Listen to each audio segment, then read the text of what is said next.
नमस्कार स्टूडेंट। हम लोग पढ़ रहे थे इंडियन इकोनॉमी, और इंडियन इकोनॉमी में अभी तक हम लोग 21 लेक्चर यहाँ पर कवर कर चुके हैं। और आज हमारा क्लास होगा इकोनॉमी पर 22वां, जिसमें हम लोग पढ़ रहे थे राजकोषीय नीति। और राजकोषीय नीति का आज ये लास्ट लेक्चर होगा, 5वां लेक्चर है। इसमें हम राजकोषीय नीति पर अभी तक 4 लेक्चर बड़े डिटेल में आपको पढ़ा चुके हैं। तो पिछले वाले क्लास में हमने आपको कुछ MCQs की प्रैक्टिस भी कराई थी और राजकोषीय नीति भी पढ़ाई थी। तो अब राजकोषीय नीति में कुछ एक बातें और बची हैं, उसको आज हम लोग कवर करेंगे। थोड़ा सा बचा हुआ है, कवर कर लेते हैं। तो हमने आपको पिछले क्लास में डिफरेंट टाइप के डेफिसिट के बारे में बताया था। तो उन्हीं में से एक डेफिसिट अभी और आज आपको मैं बताऊंगा, जिसे कहते हैं प्राइमरी डेफिसिट, यानी प्राथमिक घाटा।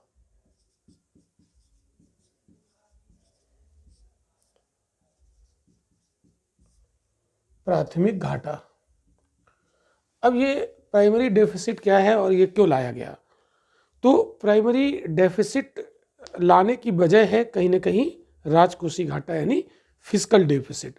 तो एक्चुअल में जो फिस्कल डेफिसिट हमने आपको बताया था, तो फिस्कल डेफिसिट इस बात पर प्रकाश नहीं डालता है कि राजकोषीय घाटे का कितना भाग चालू बजटरी व्यवहार के कारण है और कितना भाग पिछले वर्षों के बजटरी व्यवहार के कारण है। इस वजह से प्राइमरी डेफिसिट के कॉन्सेप्ट को लाया गया। फिर से एक बार अभी हम लोग इसको समझते हैं। तो चलिए मैं इसको यहाँ पर लिखता हूँ पहले। तो राजकोषीय घाटा यानी फिस्कल डेफिसिट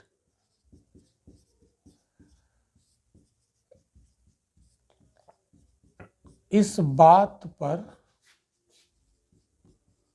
प्रकाश नहीं डालता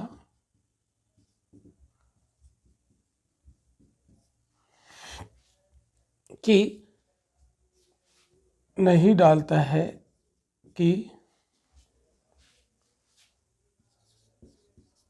इस घाटे का मतलब राजकोषीय घाटा, फिस्कल डेफिसिट का कितना भाग चालू बजटरी व्यवहार के कारण है, चालू बजटरी व्यवहार के कारण है, और कितना भाग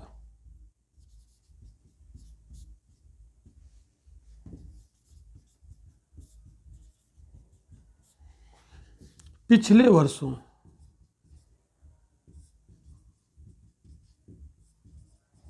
के बजटरी व्यवहार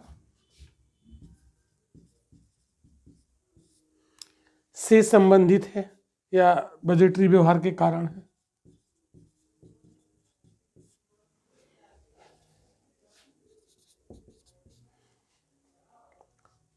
तो इसकी वजह से प्राथमिक घाटा के कॉन्सेप्ट को लिया गया है। तो राजकोषीय घाटा इस बात पर प्रकाश नहीं डालता। किस बात पर प्रकाश नहीं डालता, यानी किस बात को नहीं बताता है कि राजकोषीय घाटे का कितना भाग चालू बजटरी व्यवहार मतलब जो करंट वाला बजट है। बजटरी व्यवहार का मतलब क्या होता है? बजटरी बिहेवियर का मतलब क्या होता है? आय और व्यय, इनकम और एक्सपेंडिचर। ठीक है। तो चालू जो बजट है उसकी वजह से राजकोषीय घाटा है कि जो पिछले बीत गए वर्ष हैं उनके बजटरी व्यवहार की वजह से राजकोषीय घाटा उत्पन्न हुआ है। ये क्लियर नहीं कर पाता है। तो राजकोषीय घाटा है, लेकिन वो करंट के बजट की वजह से है कि पिछले वर्षों के जो बीते हुए वर्ष हैं उनके बजटरी व्यवहार की वजह से वो राजकोषीय घाटा उत्पन्न हुआ है। इस बात को ये नहीं बता पाता है। कहने मतलब है कि राजकोषीय घाटा जो होता है वो ये क्लियर नहीं कर पाता है कि ये राजकोषीय घाटा कि किस वर्ष के बजटरी व्यवहार की वजह से उत्पन्न हुआ है। ठीक है, इसलिए प्राथमिक घाटा लाया गया है। तो प्राथमिक घाटा का एक यहाँ पर फॉर्मूला भी निकाला जाता है।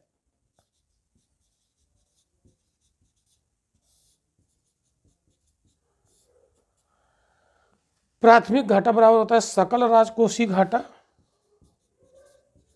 सकल राजकोषीय घाटा माइनस ब्याज दायित्व, ब्याज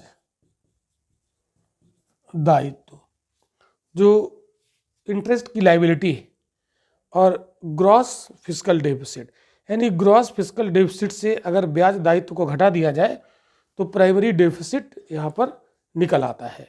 क्लियर? तो कभी अगर क्वेश्चन आपसे पूछ लिया जाए कि प्राइमरी डेफिसिट है, तो ये आप ध्यान रखिए किसके बराबर होता है। ओके, तो ये हमने यहाँ पर देखे कि कितने प्रकार के घाटे होते हैं। अब हम लोग यहाँ पर बजट पर थोड़ी सी चर्चा और करेंगे, जहाँ से कुछ नए कॉन्सेप्ट इंट्रोड्यूस किए गए हैं बजट में, तो उनको भी यहाँ पर हम लोग देखेंगे, और जो डिसइन्वेस्टमेंट है उस कॉन्सेप्ट को भी यहाँ पर हम लोग समझेंगे आज वाले लेक्चर में। ये दो चीज़ें और यहाँ पर हम लोग कवर करेंगे, ठीक है। और बाकी जीएसटी वगैरह तो हमने आपको बता ही दिया था, और जो जीएसटी काउंसिल है उसके बारे में हमने आपको इंडियन पॉलिटी के लेक्चर में बहुत अच्छे से समझाया था। तो चलिए यहाँ पर देखते हैं हम लोग जो बजट है ना, इसमें दो शब्दावलियाँ आपको और देखने को मिलेंगी जो बाद में कभी इंट्रोड्यूस कराई गई हैं। तो इसमें एक हम लोग देखेंगे जीरो बजटिंग, और एक देखेंगे क्या बोलते हैं जेंडर बजटिंग। दो कॉन्सेप्ट यहाँ पर। तो जीरो बेस बजटिंग,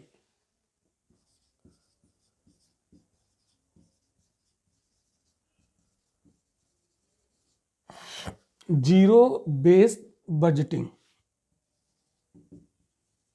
बेस लिख दीजिएगा, जीरो बेस बजटिंग, जिसको हम लोग शून्य आधारित बजट कहते हैं। क्या बोलते हैं?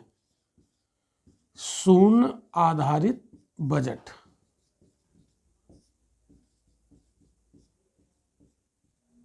शून्य आधारित बजट के नाम से इसको हिंदी में जानते हैं। तो इसका उद्देश्य क्या है, इसका पर्पस क्या है, ये क्यों लाया गया?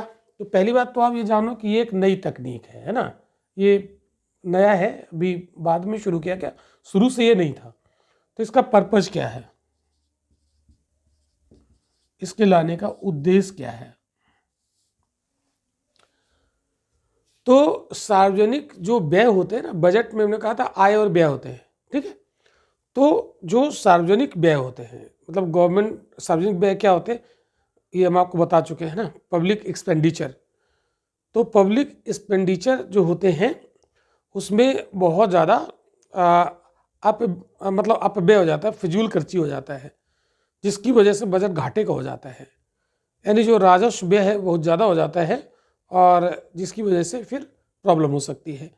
तो जो सार्वजनिक व्यय है उसमें जो अपव्ययता है, जो उसमें फिजूल खर्ची है, उसको कम किया जा सके, इसलिए जीरो वेस्ट बजटिंग का कॉन्सेप्ट लाया गया।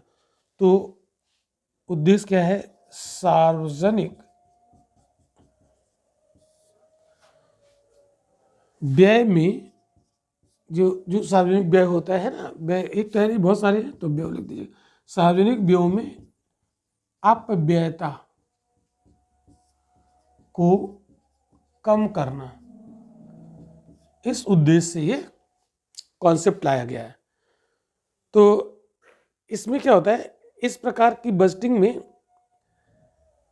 प्रत्येक क्रिया के लिए शून्य आधार ढूंढा जाता है।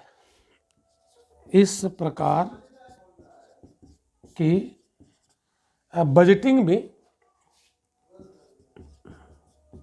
अभी समझ में आ जाएगा, बजटिंग में क्या ढूंढा जाता है? प्रत्येक क्रिया के लिए शून्य आधार ढूंढा जाता है। प्रत्येक क्रिया के लिए शून्य आधार ढूंढा जाता है।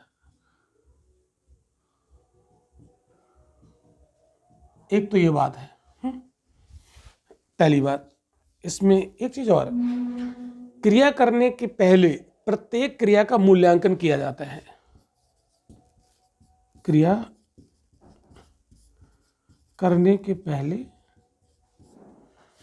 प्रत्येक क्रिया का मूल्यांकन किया जाता है।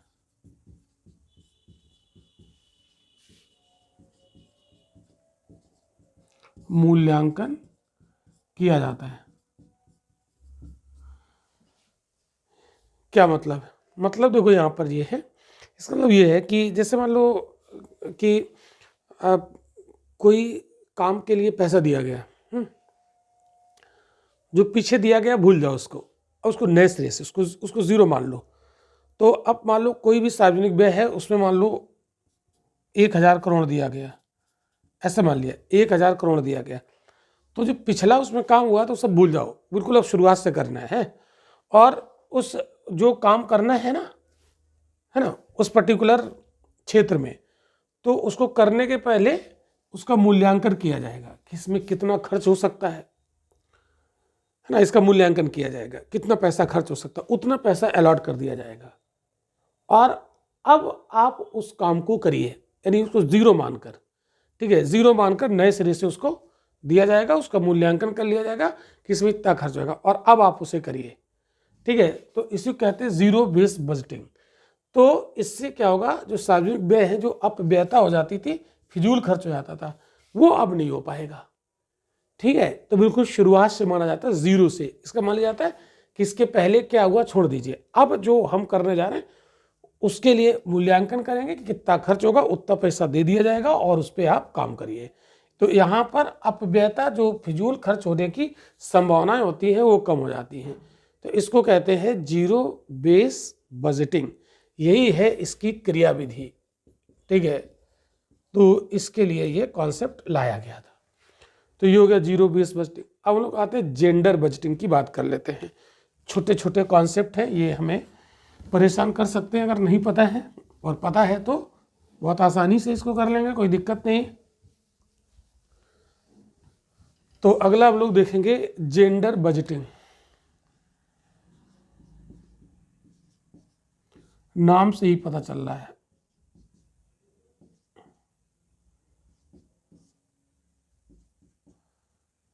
Gender budgeting. तो क्या होता है, तो इसमें मुख्य तौर पर महिला और बच्चों पर विशेष फोकस किया जाता है।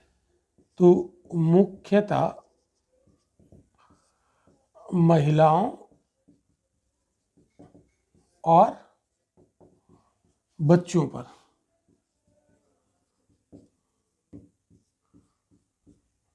फोकस किया जाता है, फोकस किया जाता है।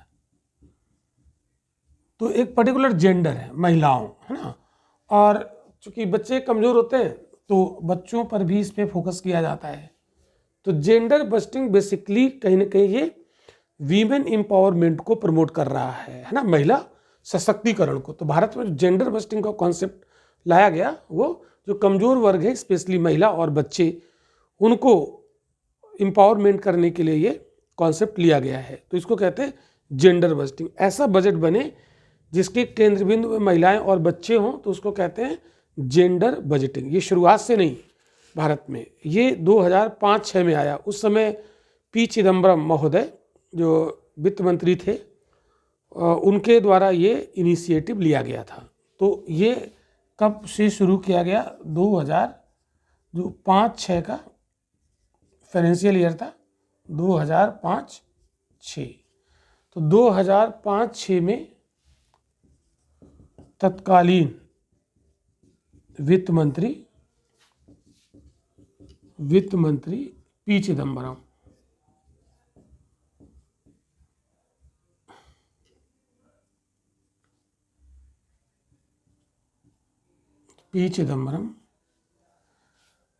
के द्वारा ये पहल की गई थी,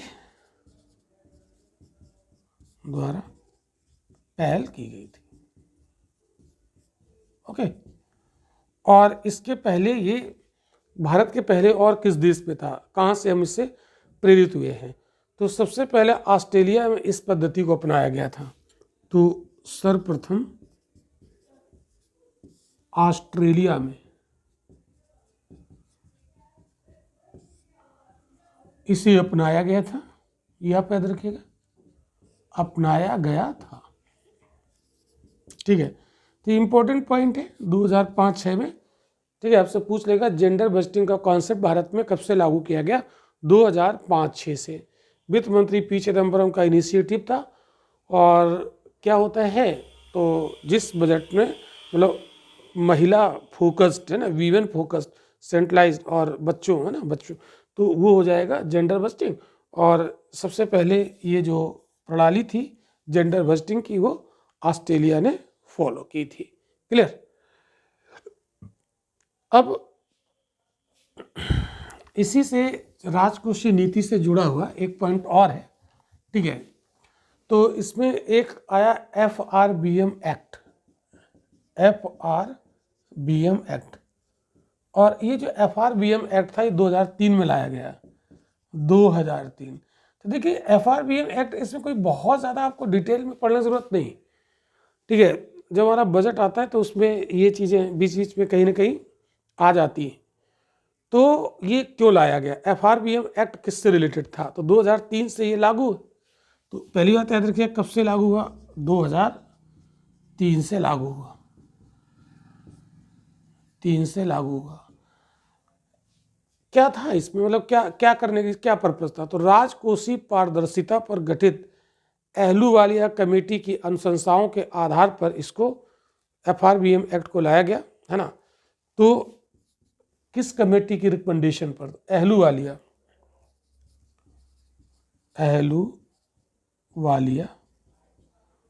समिति की सिफारिशों के आधार पर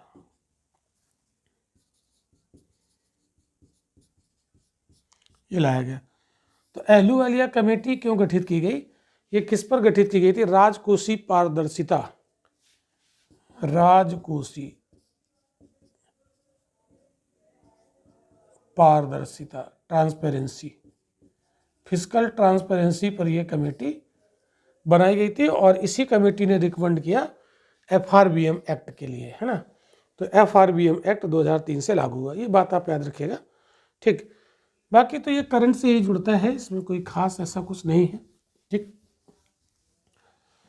अब हम लोग यहाँ पर थोड़ा पढ़ लेते हैं विनिवेश, डिसइन्वेस्टमेंट का जो कॉन्सेप्ट है उसको भी थोड़ा सा यहाँ पर हम लोग देखेंगे। एक मिनट। तो डिसइन्वेस्टमेंट की बात करेंगे, विनिवेश।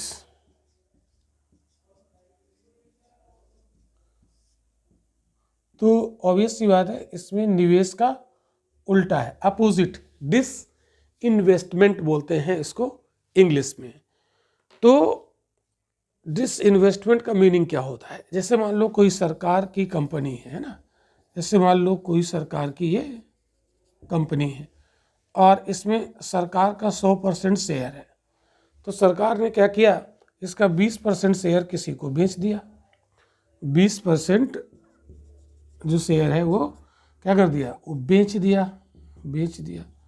तो सरकार का शेयर अब इसमें कितना बचा, 80%, 20% किसी और का हो गया। तो 20% शेयर जिसने लिया है वो भी अब इसमें आ गया, इस कंपनी के लाभ हानि में 20% का मालिक वो हो गया, यानी सरकार का हिस्सा अब यहाँ पर कम हो गया। पहले अगर ये कंपनी प्रॉफिट देती थी सरकार को 100% मिलता, अब ये प्रॉफिट देगी तो सरकार को 80% मिलेगा, क्योंकि 20% किसी और ने शेयर खरीद लिया तो वो इसका प्रॉफिट वो ले जाएगा। तो इसका मतलब है किसी सरकार की कंपनी में सरकार का जो शेयर है वो कम करते जाना और उसके शेयर को किसी और को बेचते जाना, किसी प्राइवेट सेक्टर को देते जाना, ठीक है। तो इसको कहते हैं डिसइन्वेस्टमेंट। तो डिसइन्वेस्टमेंट से सरकार की इनकम होती है, मतलब 20% शेयर जितने के बराबर होगा वो सरकार को मिल जाएगा, ठीक है, लेकिन शेयर इसमें घट जाएंगे।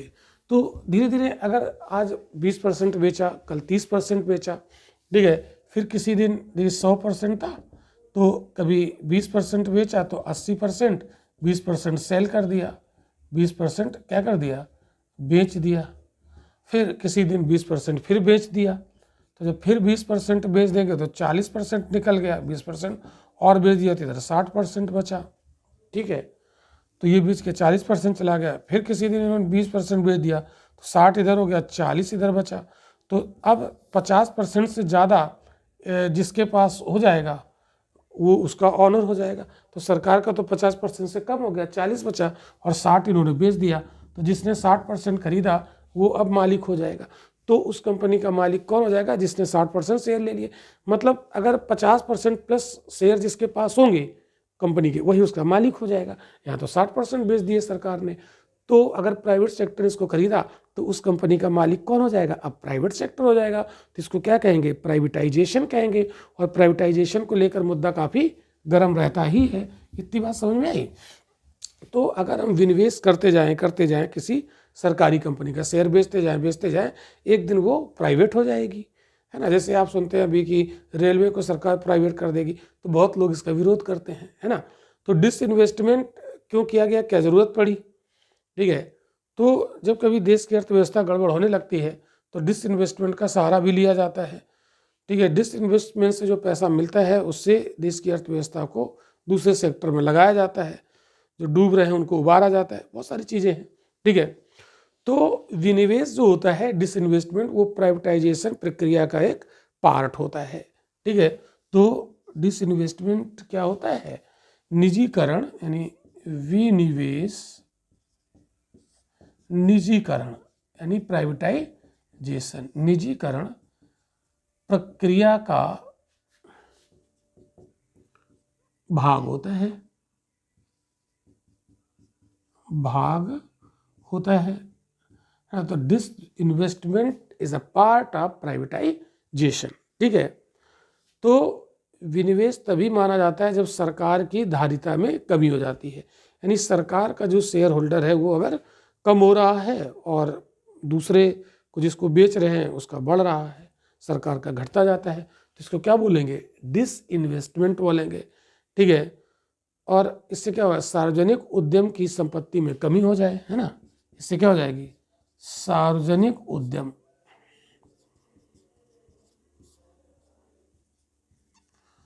उद्यम की संपत्ति में कमी हो जाए, कमी हो जाती है। ठीक है। डिसइन्वेस्टमेंट की पहचान है। तो अगर सार्वजनिक उद्यम की संपत्ति घटती जाए तो समझ लो वो डिसइन्वेस्टमेंट हो रहा है। गवर्नमेंट सेक्टर का जो इंटरप्राइज है उसकी अगर प्रॉपर्टी कम हो रही है, यानी शेयर कम हो रहे हैं, तो वो डिसइन्वेस्टमेंट की कैटेगरी में आता है। तो इसका प्रयोग सबसे पहले 1991-92 के बजट में किया गया था। तो डिसइन्वेस्टमेंट का प्रयोग, इसका प्रयोग 1991-92 के बजट में किया गया था, और प्रयोगकर्ता थे डॉक्टर मनमोहन सिंह। उस समय ये वित्त मंत्री हुआ करते थे, फिनेंस मिनिस्टर हुआ करते थे। पीवी नरसिम्हा राव उस समय प्रधानमंत्री थे। तो ये इसकी शुरुआत होती है। ठीक है। और 1992 में विनिवेश के लिए एक कमेटी भी बनाई गई थी जिसका नाम था रंगराजन कमेटी, बहुत इंपॉर्टेंट है। तो 1992 में विनिवेश के लिए, डिसइन्वेस्टमेंट के लिए रंगराजन समिति गठित की गई थी। रंगराजन समिति गठित की गई थी। तो अगर आपसे पूछा जाए कि विनिवेश के लिए कौन सी कमेटी गठित की गई थी, तो रंगराजन कमेटी का गठन किया गया था। तो ये ध्यान रखिएगा, रंगराजन कमेटी का गठन किससे संबंधित है। ठीक है, क्लियर। फिर इसमें कुछ एक फैक्ट और हैं, वो भी जान लीजिएगा। अगस्त 1996 में JU रामकृष्णन की अध्यक्षता में विनिवेश आयोग का गठन किया गया था। तो विनिवेश आयोग, डिसइन्वेस्टमेंट कमीशन, विनिवेश आयोग, ये कब बना? तो 1996 में, 1996। अगर पूछा जाए इसके अध्यक्ष कौन थे, तो JU रामकृष्णन अध्यक्ष, JU रामकृष्णन इसके अध्यक्ष थे। ठीक है। और ये पहला विनिवेश आयोग था, इसलिए काफ़ी इम्पोर्टेंट है। क्वेश्चन आपसे पूछ लेगा कि फर्स्ट डिसइन्वेस्टमेंट कमीशन के अध्यक्ष कौन थे, प्रिसाइडिंग ऑफिसर को चेयरमैन कौन थे, तो JU रामकृष्णन, ये भी याद रखिएगा। फिर 1999 में डिसइन्वेस्टमेंट डिपार्टमेंट बनाया गया, तो यहाँ पर मैं लिख देता हूँ दिसंबर 1999 में डिसइन्वेस्टमेंट डिपार्टमेंट यानी विनिवेश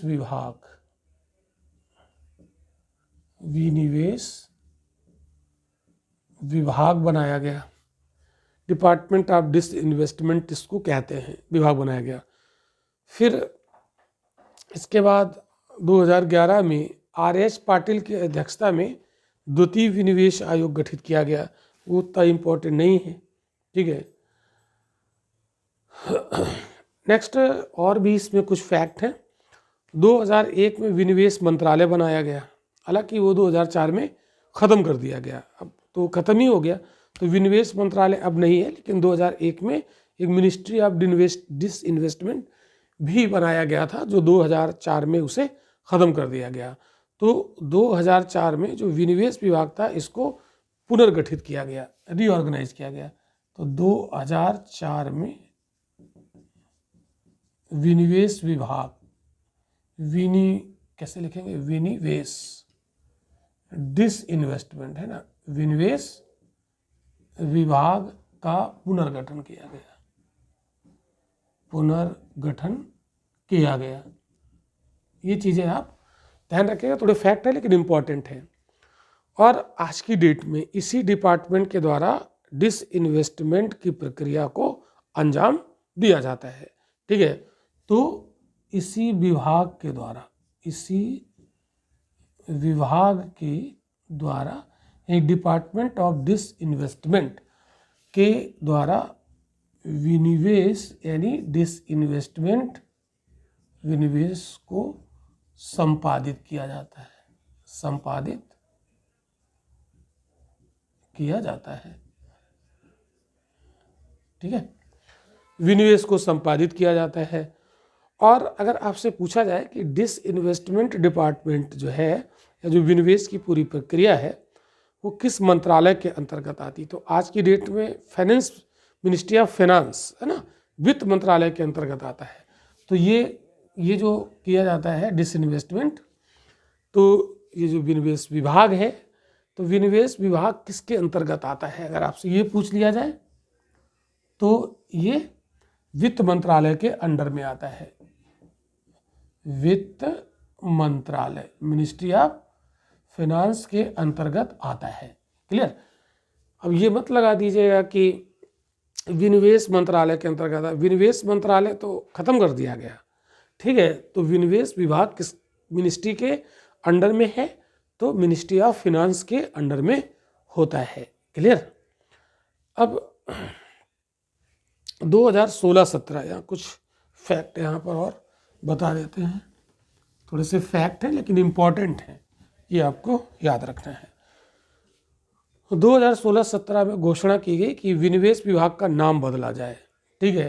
तो 2016-17 में विनिवेश विभाग का नाम बदलने का जो है वो घोषणा किया गया और नाम बदल दिया गया, है ना। मतलब इसका नाम क्या कर दिया जाए, DIPAM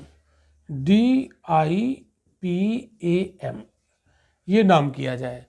इसका मतलब होता है department of investment and public asset management, department of investment and public asset management, लिख लीजिएगा इसका फुल फॉर्म।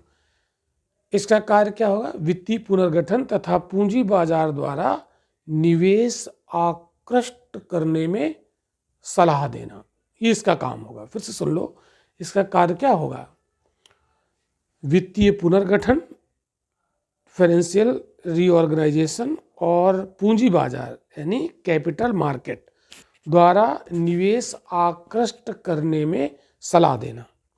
अब ये पूंजी बाजार क्या, देखो दो बाजार होते हैं, मुद्रा बाजार और एक होता है पूंजी बाजार। मुद्रा बाजार एक्चुअली बैंकिंग सेक्टर आता है और मुद्रा बाजार को कंट्रोल करता है आरबीआई, और जो पूंजी बाजार होता है वो शेयर मार्केट होता है, जिसको सेबी क्या करती है, रेगुलेट करती है। क्लियर? तो ये कुछ चीज़ें थी जो फिस्कल पॉलिसी में हमें बतानी थी। तो हमने पूरा प्रयास किया कि फिस्कल पॉलिसी को अच्छे से कराया जाए, उतना करा दिया जाए जिससे कि आपके यूपीएससी के क्वेश्चन बनते हैं। ठीक है, इसके हमने कुछ प्रैक्टिस भी कराए थे, कुछ क्वेश्चंस की प्रैक्टिस अभी और हम करा देंगे जिससे कि आपका ये अच्छे से तैयार हो जाए। तो फिस्कल पॉलिसी के जो यहाँ पर हमने 5 लेक्चर पढ़ाए हैं उनको आप कई बार रिवाइज कर लीजिए, बार बार रिवाइज कर लीजिए, नोट्स बना लीजिए, और इसके बाद फिर इसके क्वेश्चन अभी और हम प्रैक्टिस कराएंगे ताकि आप क्वेश्चन सही से पकड़ पाओ एग्जाम में। ठीक है, तो ये होता है कंप्लीट। और अगला जो लेक्चर हम आपको पढ़ाएंगे वो हम पढ़ाएंगे मुद्रास्फीति पर। मुद्रास्फीति कवर कराना है इसको पूरा डिटेल में। फिर यहाँ पर हमें कंप्लीट कराना है बैलेंस ऑफ पेमेंट वाला, जो हम इंटरनेशनल ट्रेड करते हैं।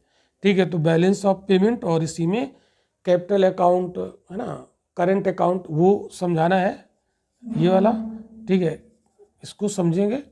Capital account, balance of payment मापा जाता है कैपिटल अकाउंट और करंट अकाउंट पर, तो इसको देखेंगे, ये कॉन्सेप्ट को पूरा समझेंगे।